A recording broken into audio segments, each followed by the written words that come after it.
Hello friends, आपका मेरे channel धार्मिक व्रत कथा में स्वागत है।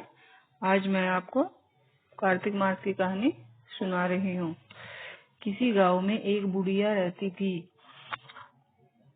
साथ में उसका बेटा और बहू भी रहते थे। जब कार्तिक का महीना आया तब बुढ़िया ने अपने बेटे को कहा, बेटा मैं कार्तिक स्नान के लिए जाऊंगी और 1 महीना वहीं रहूंगी। तब बेटे ने यह सुनकर अपनी पत्नी से कहा, माँ के लिए 30 लड्डू बनाकर दे दो, वह पूजा पाठ के बाद कुछ खा सके। लेकिन बहू इस बात से नाराज हो गई। बहू ने गुस्से में आकर 30 लड्डू बनाकर दे दिए। बुढ़िया नदी के किनारे कार्तिक स्नान के लिए गई और वहीं नदी के किनारे झोपड़ी बनाकर रहने लगी। बुढ़िया सुबह जल्दी उठकर पूजा पाठ करती, स्नान करती और फिर 1 लड्डू निकालकर खाने बैठ जाती। तभी हनुमान जी बंदर का रूप धारण करके वहां आ जाते। तभी बुढ़िया वह लड्डू बंदर को दे देती और इस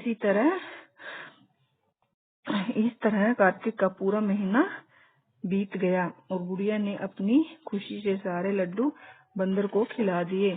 कार्तिक का महीना समाप्त होने पर बुढ़िया घर वापस आने के लिए तैयार हो गई। तभी हनुमान जी प्रकट हुए और बुढ़िया की झोपड़ी की जगह एक महल बना दिया और बुढ़िया का पूरा महल धन दौलत से भर दिया। बुढ़िया खुश हो गई। तभी उसकी बहू ने बुढ़िया को इतनी धनी देखकर कहा, अगले वर्ष मैं भी अपनी माँ को कार्तिक स्नान के लिए भेजूंगी। फिर अगले वर्ष बहू ने अपनी माँ को कार्तिक स्नान के लिए भेजा और 30 लड्डू मेवा और घी डालकर बनाए।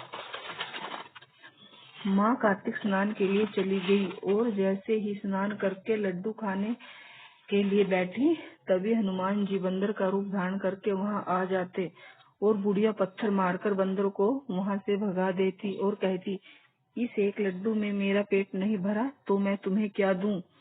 ऐसा करके बुढ़िया ने पूरा कार्तिक का महीना ऐसे ही निकाल दिया और सारे लड्डू खुद खा लिए।